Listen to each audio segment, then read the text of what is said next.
This video is sponsored by the Magnus Archives.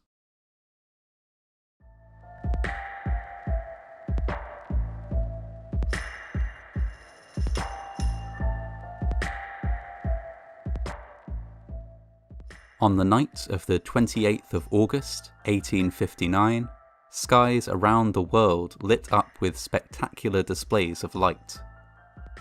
In some places the heavens glowed red, as though reflecting a massive wildfire. Elsewhere, broad bands of white light were seen dancing across the night sky. For almost a week, skies around the world glowed so brightly that it was possible to read a newspaper at midnight. Everywhere, people gathered and gazed upwards, terrified and awestruck in equal measure. The vast majority had no idea what they were witnessing, and could only assume that it was a portent of the end of the world. Reports exist from many different countries of the strange phenomena that could be seen during the week which followed the 28th of August, 1859. In Boston, the sky glowed red to such a degree that many who witnessed it believed that there was a fire burning over the horizon, at least until the red transmuted to a vivid green. Elsewhere, witnesses reported seeing columns of light moving across the sky, and spoke of multicoloured rays and arches forming, coalescing and disintegrating. One account in the San Francisco Herald ran as follows. The whole sky appeared to undulate, something like a field of grain in a high wind. The waters of the bay reflected the brilliant hues of the aurora. Nothing could exceed the grandeur and beauty of the sight. The effect was almost bewildering, and was witnessed with mingled feelings of awe and delight by thousands. Such was the brightness of these lights that many people rose from their beds, thinking that dawn had arrived. A group of masons in South Carolina got up and started work on a job site before realizing that it was still the middle of the night and going back home. In Virginia, a railroad conductor, angered by the sound of larks singing as though it was morning, when in fact it was only just 1 a.m, got out his pistol and shot 3 birds dead so that he could get back to sleep. At the same time, in Ohio, the sight of the night sky illuminated like a Christmas tree proved too much for one 16-year-old girl. Over the course of the week-long event, she became increasingly agitated, believing that the strange lights heralded the end of the world. She was ultimately committed to an insane asylum. At the same time as the heavenly light show was sending the general population into a frenzy of fear and wonder, telegraph operators around the world were also experiencing bizarre and unexpected difficulties. Something was wrong with their equipment. In some places, telegraph operators received electric shocks and burns when they touched their telegraph keys, or witnessed sparks and arcing from telegraph wires. Elsewhere, operators discovered, much to their surprise, that they could unhook their batteries and still continue to transmit messages.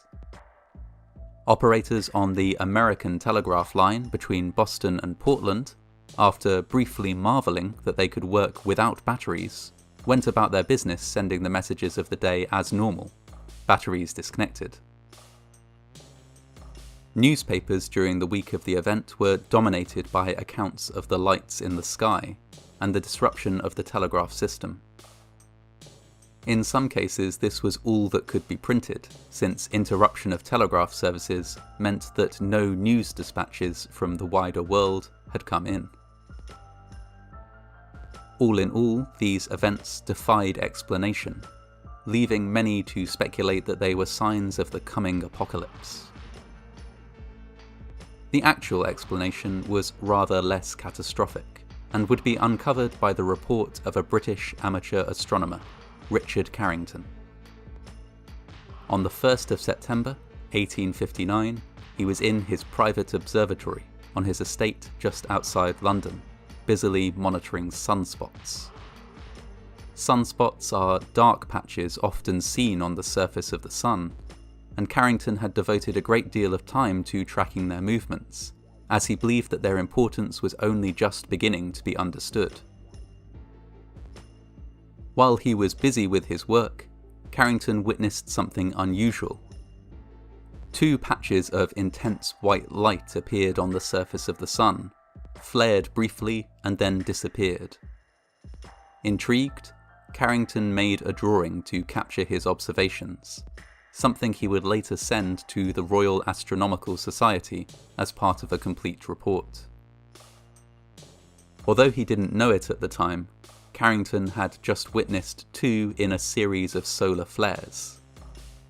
Solar flares are violent events on the surface of the sun, which are almost always accompanied by the ejection of a huge quantity of energetic particles. Of course, the sun constantly emits a solar wind of such particles. Usually, we are completely protected from these by the Earth's own magnetic field. This field stops radiation from the solar wind from harming us, and prevents it from degrading the atmosphere. Only a tiny amount of the material delivered by solar winds can penetrate our atmosphere. Because of the orientation of the Earth's magnetic field, this is most likely to happen at the North and South poles, something which results in the phenomenon we know as aurora borealis, or the northern lights. During solar flares, the sun releases much more material than usual, a huge belch of magnetized plasma. When this is directed towards the Earth, aurora borealis becomes visible far beyond the poles. The solar flares witnessed by Carrington had just sent another massive dose of magnetized plasma on its way towards Earth. That evening, the terrifying and awe-inspiring lights in the sky would be seen again around the world. It would be some time, of course, before Carrington's report allowed the flares and the bizarre activity in the skies to be linked. When they finally were, it was decided that the event should be named in his honour, the Carrington event. Carrington would have every reason to be pleased to be remembered in such a way. After all, the Carrington event made headlines around the world, and while it caused some disruption, it was far from deadly. At the time, it must have seemed a bizarre but momentous scientific discovery, not something that would pose any real danger to the world at large. The significance of the Carrington event, however, should not be missed.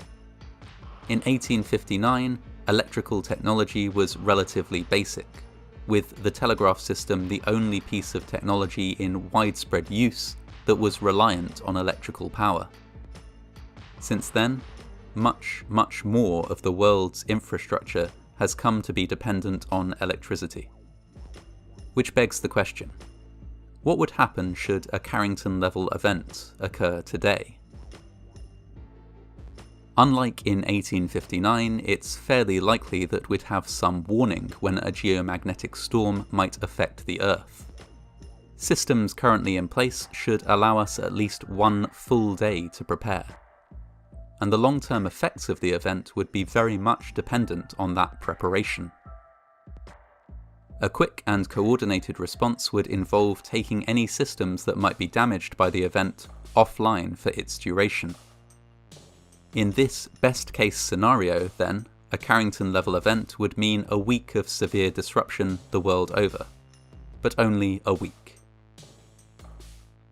On the other hand, there is the worst-case scenario wherein we fail to prepare, or where we don't have sufficient warning of an incoming Carrington-level event. This would result in some of the most extensive blackouts ever seen, a simultaneous loss of power, loss of communications, and the failure of most modern technology. Planes would be grounded, hospitals left in the dark, traffic control in cities absent. Card-based transactions would be impossible. refrigeration would fail, banking services would be offline, supply chains would crumble. The world at large could be thrown back hundreds of years in terms of technology. And this wouldn't necessarily be just for the duration of the event. If power grids were not taken offline to protect them before the event, permanent damage could be caused. Given the scale of some power grids, experts estimate that it could take as long as 10 years to completely recover from a worst-case scenario Carrington-level event. Finally, it should also be stressed that it really isn't a question of if, but when. Estimates vary, but it is thought by many that a Carrington-level event might strike the Earth, on average, once every 150 years. At the time of recording, it has been more than 160 years since the Carrington event. We are, by some measures, overdue.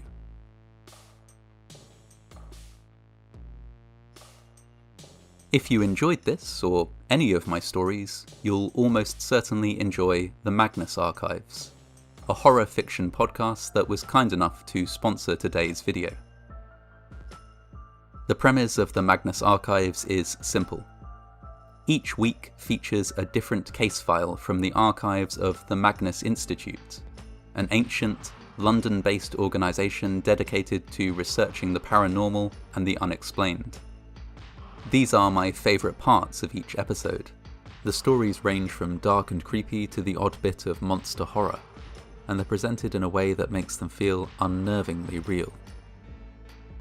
In addition to that, there's also an ongoing story which grows week by week, following the experiences of several Magnus Institute researchers as they digitise the archive's collections, attempting to verify each story as they do.